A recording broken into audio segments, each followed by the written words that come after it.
গানও শোনে, কোরআনও শোনে, নাটকও দেখে, ওয়াজও দেখে, পর্দায়ও চলে, বেপর্দায়ও চলে। বিয়ের সময় বেপর্দা যায়, জানাজার বাড়িতে গেলে তখন পর্দা করে যায়। মানে দুই দিকেই আছে।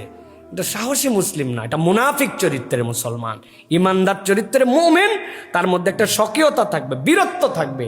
লোকে কি বলবে, বয়স এখনো হয় নাই, এই জন্য এখনো মুখে দাড়ি উঠে নাই। ওনার বয়স 35 পার হয়ে গেছে। আল্লাহ দাড়ি দিয়েছিল 16 বছরে, ওনার 35এও দাড়ি হয় নাই, এখন উনি মহিলার চরিত্রে আছে। এটা কি ভালো মুসলমান নাকি? অন্তরের সাথে তার জিহাদি নাই, তার কোনো পরীক্ষা নেই। কয় আমার দাড়ি সাদা হয়ে গেছে, বয়স কম, এই বয়সে দাড়ি রাখলে মানুষে কি বলবে? আরে মানুষে কি বলবে? ওটা তো মানুষ না। আল্লাহ ওটা মানুষ রূপী শয়তান, ঠিক না?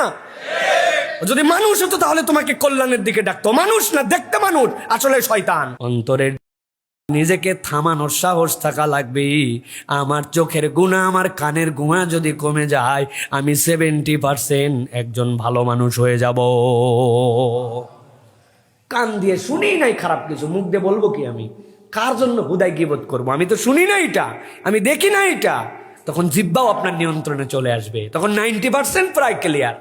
বাকি আত্মজৈবিক যে চাহিদা, যৌন চাহিদা, এটা নিয়ন্ত্রণ, আপনি 100% মুসলমান। আমাদের যত সালাফরা ছিলেন, আমাদের যত সাহাবাই কেরাম ছিলেন, তাবেঈ ছিলেন, তাদের যোগ্যতাই ছিল এই 4টা জায়গায়: চোখ, কান, জিহ্বা, লজ্জাস্থান। 4টা হেফাজত করছেন।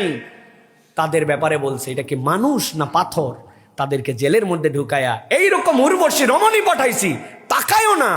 নিয়ন্ত্রণটা কোথায়? এই 4টার নিয়ন্ত্রণে অন্তরে এমন শক্তিশালী হয়েছে, ওই অন্তর তার কথাই চলে, আর আল্লাহ তাকে সহযোগিতা করে। অতএব সেখানে শয়তানের ক্রিয়াশীল হওয়ার সুযোগ।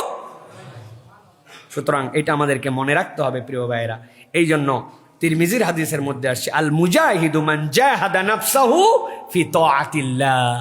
মুজাহিদ তো সে যে আল্লাহর নির্দেশ মানার জন্য নিজের অন্তরে, আমার মন যা চাইলো তাই করলাম, এইরকম মুসলমান কখনো সাহসী মুসলমান না। সে একটা কাপুরুষ বীর মুসলমান।